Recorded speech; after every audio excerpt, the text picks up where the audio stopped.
கர்த்தர் நம்ம வாழ்க்கையில் இருக்கிறார் அப்படின்னா கவலைகள் உள்ளே இருக்க வாய்ப்பு இல்லை.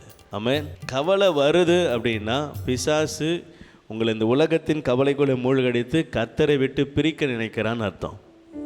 ஆமென். விளங்குதா? உங்கள் இருதயம் வாழணும்னு தான் வசனம் சொல்லுது. உங்கள் இருதயம் கீழோக்கி போகணுன்னு வசனம் சொல்லலை. அல்லேலூயா. உங்கள் இருதயம் வாழும். நீங்கள் கர்த்தரை துதிப்பீங்க, உங்கள் இருதயம் என்ன செய்யுமா? வாழும். இப்போ கர்த்தரை துதிக்க விடாதபடி தடுக்கிறது எது? கவலை.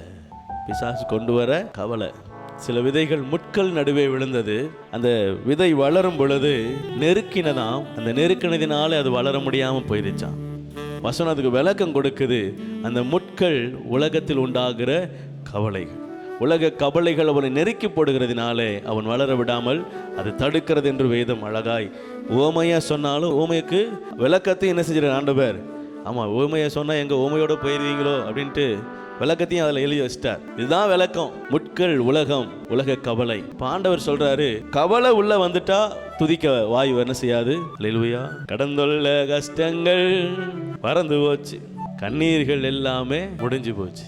அல்லேலூயா. கவனிங்க, இருதயம் கொஞ்சம் உலகத்திலிருந்து வெளியே வரட்டும். அல்லேலூயா. இனி வாழ்க்கையில் கர்த்தர் அதை அனுமதிக்க போகிறது இல்லை. ஆமென். இனி நம்ம அந்த கஷ்டத்துக்குள்ளே போக போகிறது.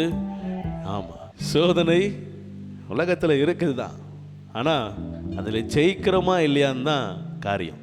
நீங்கள் ஜெயிக்கிறவரா இல்லை அந்த பிரச்சனையில், இல்லை அந்த சோகத்தில், அந்த கவலையில் மூழ்குகிறவரா? இதுதான் விஷயம். சில பேர் கர்த்தரை அறியாத விசுவாசம் இல்லாத ஜனங்க அதில் மூழ்குவாங்க.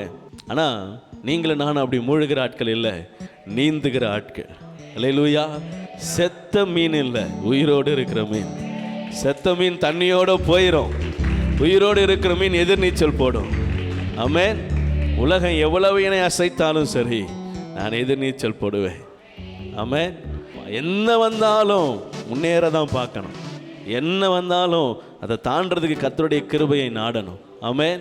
கர்த்தர் நடத்த போதுமானவராக இருக்கிறார்.